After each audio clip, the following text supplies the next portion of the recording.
দর্শক, দিন দিন গ্যাস সংকট তীব্র হচ্ছে সব জায়গায়, স্থবির হয়ে পড়েছে জনজীবন। এ বিষয়ে আরো তথ্য জানাতে ফেনী থেকে যুক্ত হচ্ছেন সহকর্মী নুরুজ্জামান সুমন এবং সাভার থেকে যুক্ত হচ্ছেন সহকর্মী রায়ান বিন আমিন। আমরা শুরুতে যাচ্ছি সহকর্মী রায়ান বিন আমিনের কাছে, তিনি আছেন সাভারে।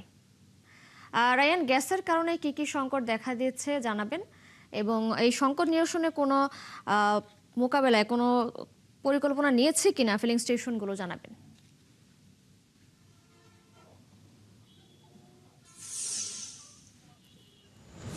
সংকটে এখনো পর্যন্ত কার্যকর কোনো সমাধানের আশ্বাস আমরা শুনতে পাইনি।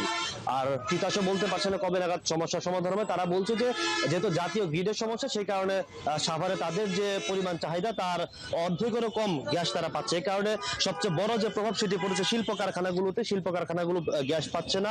আমরা যা জানতে পেরেছি, বিশেষ করে ছোট যে কারখানাগুলো আছে অনেকটাই বন্ধের পথে। আর 2-3 দিন হলো এই গ্যাস সংকটের সাথে লোডশেডিং, বিদ্যুতের সংকট দেখা দিয়েছে, যার প্রভাবও কিন্তু পড়ছে। আমি যে গ্যাস স্টেশনটিতে আছি সাভারে, এখানে কিন্তু প্রায় এক সপ্তাহ বেশি সময় হয়েছে তারা পুরোপুরি গ্যাসের যে স্টেশন সেটা পুরোপুরি বন্ধ রেখেছে। শুধুমাত্র এলপিজি এবং ডিজেল পেট্রোল তারা এখান থেকে দিচ্ছে। এবারে সাভারে যে 7 থেকে 8টি যে সিএনজি স্টেশন আছে, এর মধ্যে শুধুমাত্র 2টি স্টেশনে কিছুটা চাপ থাকায় তারা দিতে পারছে। এর বাইরে আসলে তেমন কোন স্টেশনে গ্যাসের চাপ নেই, যার কারণে স্টেশনগুলো প্রায় বন্ধ। তবে একটা বিষয় যে সাভারে কোনো সিএনজি চালিত যে অটো রিক্সা সেগুলো নেই। পাশাপাশি এটি মূলত দূরপাল্লার রুট, যার কারণে বাসগুলো তেলে চলে। এই কারণে চাপ কিছুটা কম, বা ভোগান্তি যেটা কিছুটা কম।